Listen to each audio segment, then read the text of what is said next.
పల్నాడు జిల్లా గురజాల మాజీ శాసనసభ్యులు కాసు మహేష్ రెడ్డి ప్రెస్ మీట్ నిర్వహించారు. ఈ రోజు రాష్ట్రంలో యూరియా అందించలేని స్థితిలో ప్రభుత్వం ఉందని ఎద్దేవా చేశారు. రాష్ట్రంలో గత వైసీపీ ప్రభుత్వంలో జగన్మోహన్ రెడ్డి నాయకత్వంలో వ్యవసాయం అంటే పండుగలా చేశామని, ఇప్పుడు చంద్రబాబు నాయకత్వంలో వ్యవసాయం అంటే దండుగలాగా మారిందని అన్నారు. వైసీపీ ప్రభుత్వం అనేక సంక్షేమ పథకాలను ప్రజల వద్దకే చేర్చిన ఘనత వైసీపీ ప్రభుత్వానికి దక్కుతుందని అన్నారు. వర్షాలు బాగా పడి రైతులు పంటలు వేసుకుంటే యూరియా కూడా అందించలేని స్థితిలో ప్రభుత్వం ఉందని అన్నారు. పాలక పక్షమా ప్రతిపక్షమా కాదు, జగన్మోహన్ రెడ్డి గారి నాయకత్వంలో వైఎస్ఆర్సీపీ పార్టీ కార్యకర్తలు నాయకులు నిలబడేది ప్రజల పక్షాన. పాలకపక్షం అధికారంలో ఉన్నప్పుడు ప్రజల పక్షాన నిలబడి అనేక సంక్షేమ కార్యక్రమాలు, అభివృద్ధి కార్యక్రమాలు చేశాం. ఈ రోజు ప్రతిపక్షంలో ఉన్నప్పుడు కూడా మొదటి నెల నుంచే పోరాటం మొదలుపెట్టి ప్రజల పక్షాన నిలబడ్డాడు జగన్మోహన్ రెడ్డి గారు.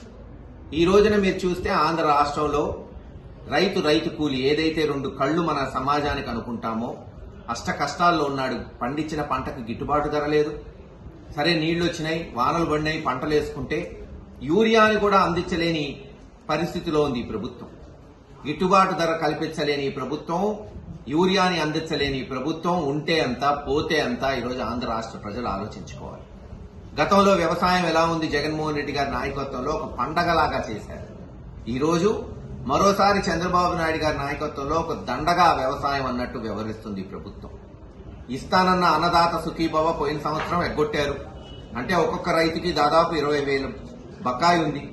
ఈ సంవత్సరం ఎప్పుడు ఇస్తారో తెలియదు. అంతంత మాత్రాన్ని ఇచ్చి అదేదో పెద్ద ఘనకార్యంగా చెప్పుకుంటున్నారు.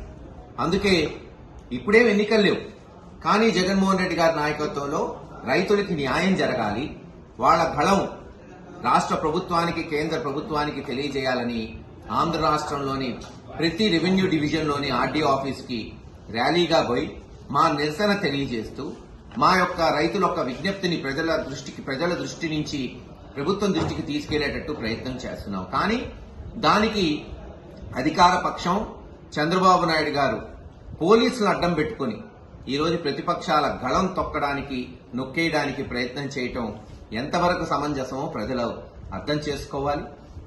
నిన్న రాత్రి హౌస్ అరెస్టులు అన్నారు గుంటూరు జిల్లాలో.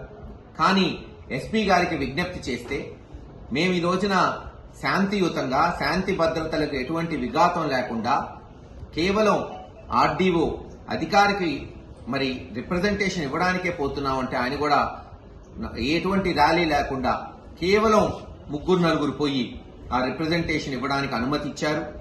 కృతజ్ఞతలు తెలియజేస్తున్నాం ఎస్పీ గారికి.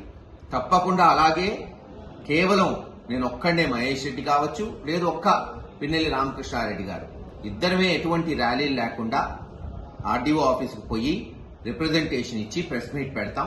దయచేసి వైఎస్ఆర్సీపీ కార్యకర్తలకి, నాయకులకి విజ్ఞప్తి చేస్తున్నాం. పల్నాడులో ర్యాలీలకు అనుమతి లేదు, పర్మిషన్ లేదు. కాబట్టి శాంతియుతంగా మీ యొక్క నిరసన గళం సెల్ఫీల ద్వారా, వీడియోల ద్వారా మీరు ఏ ఊర్లో ఉన్నా, ఏ వాడలో ఉన్నా, ఏ ఇంట్లో ఉన్నా తెలియచేసే హక్కు, స్వేచ్ఛ మీకు ఉంది. కాబట్టి ఆ సెల్ఫీలు, వీడియోల ద్వారా ముందుకు రండి.